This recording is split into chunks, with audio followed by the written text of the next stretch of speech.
Hello everyone, and welcome to Frogs, Fleas, and Painted Cubes 3.1. Our learning target today is I will be able to correctly explore triangular numbers and be able to write an equation for them. If you turn to page 48 in your textbook is where we will get started on 3.1. Our ACES questions for 3.1 get on page 55, and they're 1 through 4 and 32 through 37. So what we're going to be doing here in Investigation 3.3 and 3.1 is exploring triangular numbers. And to give you kind of a real life example of that, I'm going to put on a short video for you here. What do this set of bowling pins and this rack of billiard balls have in common? Well, other than the fact that good strategies in both of these games involve mathematics, they both involve triangular numbers. A triangular number shows the total number of objects or dots in a triangular pattern. Where else can you find triangular numbers in the real world? Okay, so our manager wants us to stack these cans in a triangular pattern. Let's make this interesting. On 3, whoever stacks 10 cans the fastest wins. All right, I'm stoked to stack. 1, 2, 3! woohoo! Oh, no way, rematch. Okay, but let's add to the challenge. We used 10 cans last time, and the bottom row had 4 cans. Yeah, it went 4, 3, 2, 1. Do you want to make a bigger stack? Yeah, let's use 8 cans for the bottom row this time instead of 4. Okay, how many cans will we need for that?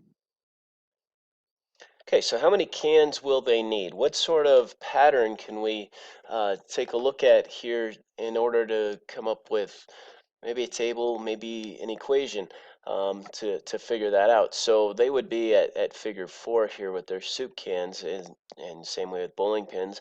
There's a total of 10. There's 4 here, 3 here, 2 here, and 1 here. That adds up to 10. But as we take a look at figure 1, there's 1 layer and 1 dot. And figure 2, 2 layers, dot 1, and then 2 dots. And then figure 3, we get another row for 3, and figure 4 for 4. You could go on and on and on. So we want to understand that the numbers that represent the number of dots in each triangle are called triangular numbers. And if you want to really get the full experience here, you're going to want to work this problem through. You could just jump to the back of the book for definitions, and it's going to show you what the equation is. But I'd prefer that you actually work on this and try to see the pattern and think about what the changes are and what sort of equation we're going to get. This is much similar to thinking with mathematical models when we did the bridge experiments and the trusses and those sorts of things back then. So building off of that, hopefully able to see some patterns here and come up with some equations. So it asks you, how many dots do you predict will be in figure 5 or in figure N, meaning what sort of equation would you want to come up with to be able to predict that? As we turn page to 49, we start into our problem, and it gives us boxes instead of dots for triangular patterns here. And it gives us the first 5 figures and asks us what is the 6th triangular number, what is the 10th triangular number, and tells us to make a table of values. So I would just make a table like this and start filling it in. That, for figure 1, there's going to be 1 square. Figure 2, you're going to put in a 3 here, and so on and so forth.